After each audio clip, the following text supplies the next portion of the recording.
Hello students, मैं अंजलि पयाल स्वागत करती हूँ आपका आईसीटी वर्चुअल क्लासरूम देहरादून से।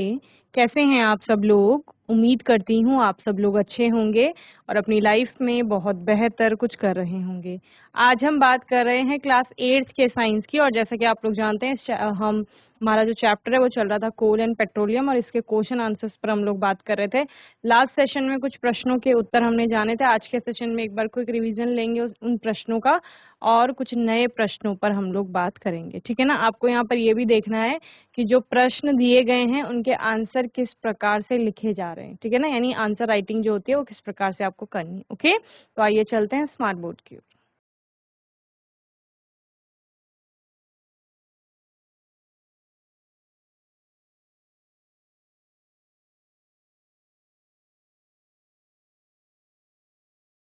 लॉन्ग आंसर टाइप क्वेश्चन हम देख रहे थे।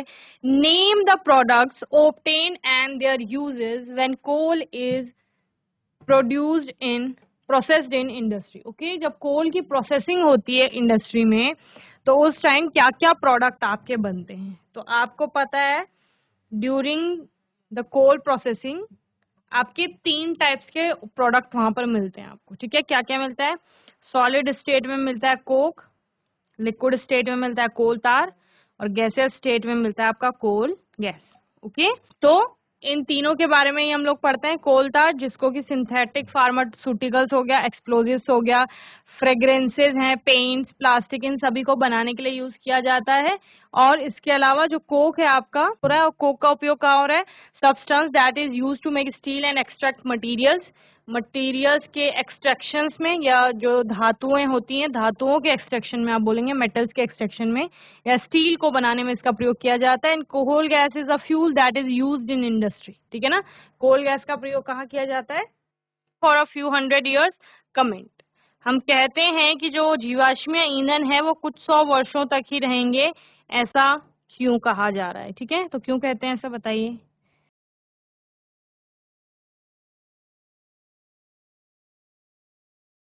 Exhaustible natural resource. तो फॉसिल फ्यूल जो होते हैं वो आपके होते हैं एग्जॉस्टिबल नेचुरल रिसोर्सेज। और एग्जॉस्टिबल का मतलब क्या है? जो एक समय के बाद आपका समाप्त हो जाएंगे। ठीक है ना? इनको रिन्यू नहीं किया जा सकता है। ठीक है, तो इसलिए इनको क्या कहा जा रहा है कि ये बहुत कम समय में आपका क्या हो जाएंगे, या कुछ 100 वर्ष तक ही रहेंगे, और बनने में इनको लाखों वर्ष लग रहे हैं। So the creation of fossil fuels takes a very long time. Okay, उनका बनने का जो समय है वो बहुत लंबा है। एक बहुत लॉन्ग पीरियड ऑफ टाइम में आपका फॉसिल फ्यूल फॉर्म हो रहे हैं। It also requires special circumstances. और ऐसे ही नहीं बन जाता हर जगह फॉसिल फ्यूल, या कोल हो गया, पेट्रोलियम हो गया, नेचुरल गैस सभी जगह नहीं बन रही है। कुछ विशेष परिस्थितियां हैं जिनकी वजह से, जिनके कारण आपका फॉसिल फ्यूल वहां पर बन रहा है। विच आर नॉट कॉमन, जो कि सामान्य नहीं है। ऐसा नहीं है कि सब जगह वो होगा, कहीं कहीं पर वो विशेष परिस्थितियां होंगी और उन्हीं के कारण आपका फॉसिल फ्यूल बन रहा है। Okay, as a result their limited supply will only endure a few 100 years। जिसका परिणाम क्या है कि इनकी सप्लाई लिमिटेड है। ओके, और वो आपका कुछ 100 सालों तक ही रहेगी। Fossil fuels are exhaustible resources. कैसे हैं? समाप्त होने वाले आपके प्राकृतिक संसाधन है। Nature has a limited supply of these resources. Human activities have the potential to deplete them. और मानवीय गतिविधियों के कारण ये क्या हो जाएंगे? समाप्त हो जाएंगे। Okay, forest, wildlife, minerals, coal, petroleum, natural gas and other resources are examples of these resources. Okay, exhaustible natural resources में आप फॉसिल फ्यूल के अतिरिक्त अन्य फ्यूल्स यानी कि अन्य ईंधनों को भी पढ़ते हैं। ठीक है, जैसे कि अन्य संसाधनों को भी पढ़ते हैं। ठीक है, जैसे कि फॉरेस्ट संसाधन है आपका, नेचुरल आपका रिसोर्स है, प्राकृतिक संसाधन है, और उसमें भी एग्जॉस्टिबल नेचुरल रिसोर्स की कैटेगरी में आएगा।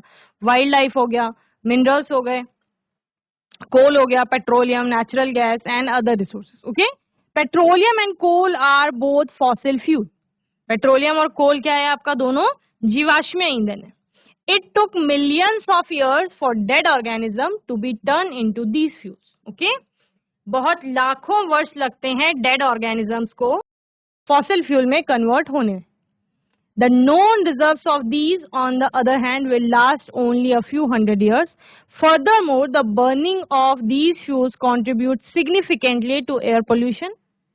अगर इन फ्यूल्स को जलाया जाएगा तो ये किस में कंट्रीब्यूट करेंगे? पोल्यूशन में, यानी इनसे पोल्यूशन बढ़ेगा आपका। ठीक है,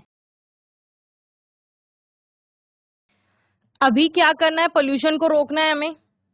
ठीक है, तो पोल्यूशन को रोकने के लिए हमें क्या करना होगा? इनका कम से कम उपयोग करना पड़ेगा, या इनके हमें अल्टरनेट्स ढूंढने होंगे कि इनके अलावा हम किस चीज को यूज कर सकते हैं। ठीक है ना, विकल्प ढूंढने होंगे हमें इनके।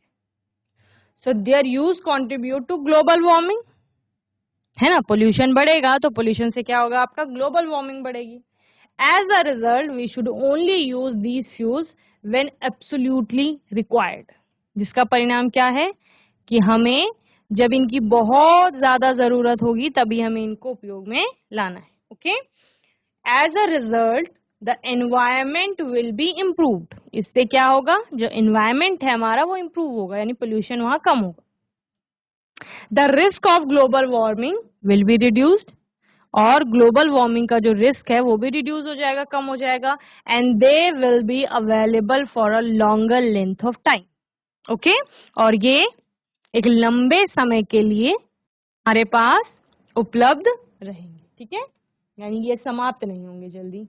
Then we read in newspapers that burning of fuels is a major cause of global warming, explain why. हम न्यूज़पेपर में पढ़ते हैं कि जो ईंधनों का जलना है वो प्रमुख कारण है ग्लोबल वार्मिंग का, और ऐसा क्यों? एक्सप्लेन करना है आपको, ऐसा क्यों हो रहा है। ठीक है, तो जब भी फ्यूल्स आपका जलते हैं, ईंधन जब जलते हैं तो उससे वो सल्फर डाइऑक्साइड, कार्बन डाइऑक्साइड ऐसी गैसेस उत्पन्न करते हैं जो कि एनवायरनमेंट को गर्म करते हैं। लास्टली आपका जो एटमॉस्फेयर है वो गर्म हो जाएगा, वहां का टेम्परेचर रेज हो जाएगा और अर्थ का टेम्परेचर रेज हो जाएगा। और जब पोल्यूशन हुआ, इतना टेम्परेचर बढ़ गया अर्थ का, तो वही ग्लोबल वार्मिंग है, जिसके आपको अलग अलग इफेक्ट देखने पड़ेंगे। ठीक है ना। और जैसे कि आज 5 जून है, आज आपका क्या है? आज एनवायरनमेंट डे भी है आपका, वर्ल्ड एनवायरनमेंट डे। तो environment day, global warming, pollution, ये सारी चीजें आपकी रिलेट करती हैं। अगर आप लोग हम लोग पेड़ लगाएंगे, थोड़ा ऐसे चीजों का कम उपयोग करेंगे, या ऐसी चीजों को बिल्कुल भी उपयोग में नहीं लेंगे जिनसे पोल्यूशन बढ़ता है ना। जैसे यहाँ पर फ्यूल्स की बात करें कि फॉसिल फ्यूल का उपयोग जब बहुत ज्यादा रिक्वायरमेंट है तभी उनका उपयोग करिए, अन्यथा मत कीजिए। ठीक है, क्योंकि उनसे बहुत ज्यादा पोल्यूशन बढ़ रहा है। पोल्यूशन बढ़ रहा है जो कि हमारे एनवायरनमेंट के लिए क्या है? खतरनाक है ना, हार्मफुल है। और वही यहाँ पर बोला गया है कि अगर हम उन फ्यूल्स को जलाएंगे तो उनसे पोल्यूशन बढ़ रहा है। पोल्यूशन बढ़ने से क्या होगा? एनवायरनमेंट का टेम्परेचर बढ़ेगा, एटमॉस्फेयर और अर्थ का टेम्परेचर बढ़ेगा, और टेम्परेचर बढ़ना ही क्या है? ग्लोबल वार्मिंग है, जिसके फिर बहुत सारे आपको इफेक्ट देखने पड़ेंगे। ठीक है, उसके बहुत सारे प्रभाव में देखने को मिलेंगे। The use of fossil fuels in many reasons has resulted in significant air pollution. ठीक है, फॉसिल फ्यूल का उपयोग क्या करता है? आपका एयर पोल्यूशन को बढ़ाता है। Sulphur dioxide, carbon dioxide and other hazardous gases are produced when fossil fuels are burn. जब भी फॉसिल फ्यूल जलते हैं तो उनके जलने से कई प्रकार की हानिकारक गैसें उत्पन्न होती हैं, जिनको ग्रीन हाउस गैसें भी बोलते हैं। ठीक है, तो जैसे कि सल्फर डाइऑक्साइड प्रोड्यूस हो रही है या कार्बन डाइऑक्साइड प्रोड्यूस हो रही है, तो ये क्या करेंगे? ये पोल्यूशन को बढ़ाएंगे। Okay, and the gases that vehicle, power plants, companies, residences and other sources of pollution produce assist to raise the temperature of the environment and the earth by heating the atmosphere and air. Okay, और क्या कहा जा रहा है? कई सारे vehicle में भी आपका कैसा है वो आपका फॉसिल फ्यूल है, पेट्रोल से चल रही है, डीजल से चल रही है आपकी गाड़ी सपोज, तो वो क्या है, फॉसिल फ्यूल है आपका। अब वो क्या करेगी, वो आपका ऐसे ही गैसेस के को प्रोड्यूस करेगी, या कई सारे प्लांट्स होते हैं, इंडस्ट्रीज होती है, वहां से भी ये हार्मफुल गैसेस निकल सकती हैं, कंपनीज से, रेजिडेंसेस से, घरों से भी किसी न किसी प्रकार की ऐसी गैस आपका निकल सकती है। तो ये क्या करेगी, एनवायरनमेंट का टेम्परेचर बढ़ाएगी और अर्थ का टेम्परेचर बढ़ेगा, एटमॉस्फेयर का टेम्परेचर बढ़ेगा।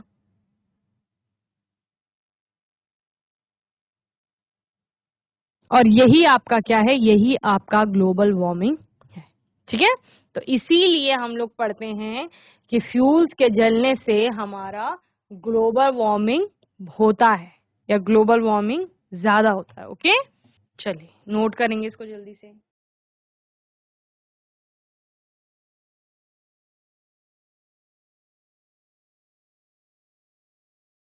चलिए नेक्स्ट क्वेश्चन है, while driving what are the tips we must follow to save petrol, diesel and natural gas. ठीक है ना, पेट्रोल, डीजल और नेचुरल गैस को सेव करने के लिए जब भी हम गाड़ी चला रहे होते हैं उस टाइम में क्या क्या टिप्स आपके अपनाने चाहिए, कौन कौन से पॉइंट्स है जिन्हें हमें फॉलो करना चाहिए। ठीक है ना, कुछ कुछ पॉइंट आपके बेसिक हैं जिनको आपको अपनाना चाहिए, उनको पढ़ने से पहले हम पढ़ लेते हैं। Natural gas generate much lesser nitrogen oxide and particulate matter when burn then diesel और इवन गैसोलाइन। ठीक है ना, क्या कहा जा रहा है, नेचुरल गैस आपका लेसर या कम एक्सटेंट में, कम मात्रा में एनओ, नाइट्रोजन ऑक्साइड्स या जो पर्टिकुलेट मैटर्स होते हैं पीएम, उनको प्रोड्यूस करती है कम मात्रा में, किसकी तुलना में, आपका डीजल हो गया या फिर गैसोलिन हो गया। ठीक है, in addition the combustion process is quieter, however there is a more compelling reason to conserve fossil fuels to contribute in environmental recovery। ठीक है ना, तो इन्वायरमेंटल रिकवरी अगर करनी है या पोल्यूशन को कम करना है या सेव करना है पेट्रोल, डीजल, नेचुरल गैस को, तो आपका क्या क्या टिप्स अपनाने। So first one is make sure the tyre pressure is correct, tyre pressure correct होना चाहिए। Maintain the vehicle on a regular basis, maintenance होनी चाहिए, सर्विस वगैरह करवाते हैं गाड़ी की तो वो टाइम टू टाइम होना चाहिए, रेगुलर बेसिस पर करवाना चाहिए। ठीक है ना, maintain a consistent and moderate speed to save fuel waste, ईंधन बर्बाद ना हो इसके लिए क्या किया जाना चाहिए, आपका एक जो स्पीड है उसकी कंसिस्टेंसी बनी रहनी चाहिए, कंसिस्टेंट होनी चाहिए हीट, और मॉडरेट होनी चाहिए, स्पीड और मॉडरेट होनी चाहिए। ठीक है ना, यानी कि बहुत ज्यादा स्पीड नहीं होनी चाहिए, उससे क्या होगा, फ्यूल वेस्ट होगा। एट ट्रैफिक सिग्नल्स और other places where you have to wait turn off the motor, जहां आपको रुकना है, प्रतीक्षा करनी है, तो वहां पर गाड़ी को चालू करके मत रखिए या और आप चला करके मत रखिए उसकी मोटर को, इससे क्या होगा, इससे आपका फ्यूल वेस्ट ही होगा।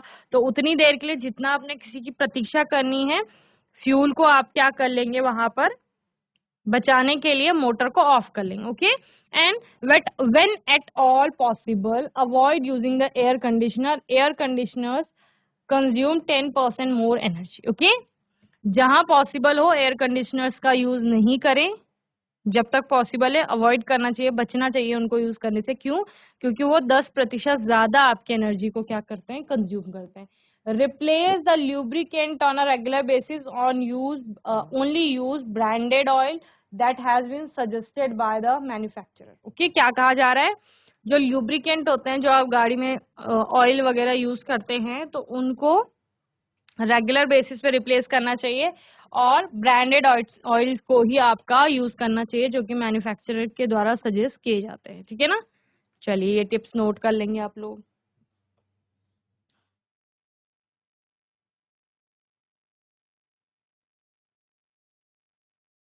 Why petrol is exhaustible natural resource whereas sunlight is not, explain। आपको एक्सप्लेन करना है कि जो पेट्रोल है वो एक एग्जॉस्टिबल नेचुरल रिसोर्स है और सनलाइट नहीं है, तो कैसे एक्सप्लेन करोगे। फर्स्ट थिंग, नेचुरल रिसोर्स प्राकृतिक संसाधन क्या है, जो प्रकृति से मिल रहे हैं। एग्जॉस्टिबल नेचुरल रिसोर्स क्या है आपके, जो प्रकृति से तो मिल रहा है लेकिन उसकी जो लिमिटेड, जो क्वांटिटी है वो लिमिटेड है, जो मात्रा है वो सीमित है उसकी, और सीमित मात्रा होने की वजह से वो एग्जॉस्ट कर जाएगा एक टाइम के बाद। तो पेट्रोलियम को हम इसके अंतर्गत क्यों पढ़ रहे हैं, क्योंकि हमें पता है कि इसके जो रिजर्व्स हैं वो बहुत सीमित है, ठीक है, या फिर बोले तो इनको बनने में लाखों वर्ष लग रहे हैं, और सीमित रिजर्व होने के कारण और इसका यूज बहुत ज्यादा हो रहा है, तो एक समय ऐसा आएगा कि एग्जॉस्ट कर जाएंगे, तो इसलिए इनको एग्जॉस्टेबल नेचुरल रिसोर्स कहा जा रहा है। सनलाइट के साथ ऐसा कुछ है नहीं, इनका सनलाइट का असीमित भंडार है, कई वर्षों से सूर्य का प्रकाश हमें मिल रहा है और कई वर्षों तक मिलता रहेगा, ठीक है ना। So, petrol is a fossil fuel created by the breakdown of dead plants and animals inside the water over millions of years. ठीक है, जो मैंने आपको बताया कि फॉर्मेशन में इनका लाखों वर्ष लग रहे हैं। It can only be found in a handful of location. मुट्ठी भर आपके क्षेत्र है, ऐसे स्थान है जहां पर ये पाया जाता है। This fossil fuel is converted into petrol, which is a precious commodity. Humans use it more ferociously the more restricted it is. Okay, इतना भी ज्यादा restricted है फिर भी हम इसको बहुत ज्यादा उपयोग कर रहे हैं। Because of this, petrol is a finite resource. Sunlight, on the other hand, is the type of energy that the sun generates. A lot of energy is generated in this process and will carry on indefinitely as long as the inhabitants of the earth exist. Okay, जब तक अर्थ पे क्या रहेगा, आपका जीवन रहेगा, तब तक लगभग आपका सन जो है वो लाइट देता रहेगा। तो जो प्रोसेस है सूर्य के अंदर, जो प्रक्रिया चल रही है, वहां पर जो रिएक्शंस हो रही हैं, उनमें बहुत ज्यादा मात्रा में एनर्जी प्रोड्यूस होती है, ठीक है ना। क्वेश्चन पूछिए।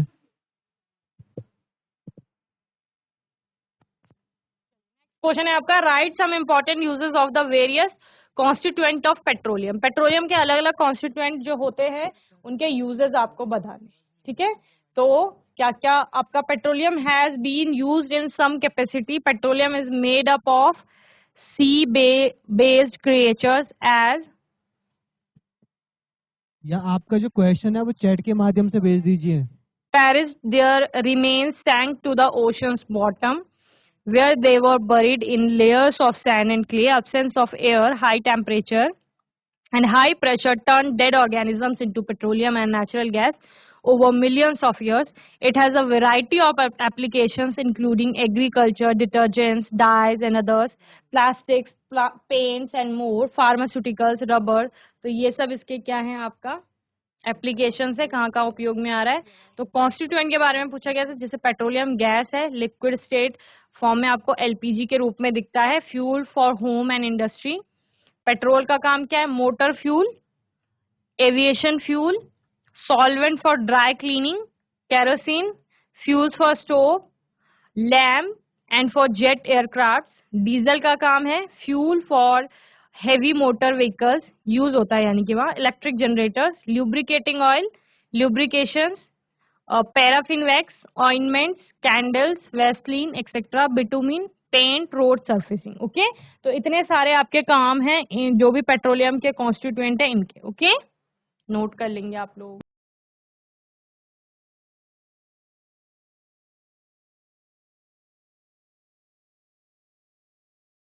तो बच्चों, मैं उम्मीद करती हूँ आज का सेशन आप सभी को अच्छे से समझ में आया होगा। आज के इस सेशन में हमने कोल एंड पेट्रोलियम के कुछ और प्रश्नों पर बात की, साथ ही लास्ट सेशन के प्रश्नों को एक बार दोबारा हमने पढ़ा। आपको ये चैप्टर अच्छे से पढ़ लेना है, क्वेश्चन आंसर्स को अच्छे से समझ लेना है। अगर अभी भी आपका कोई भी डाउट है, क्वेश्चन है, तो आने वाले सेशन में आप लोग पूछ सकते हैं। अपने आने वाले सेशन में हम एक नए चैप्टर के साथ आएंगे, और तब तक के लिए ICT वर्चुअल क्लासरूम से जुड़ने के लिए धन्यवाद।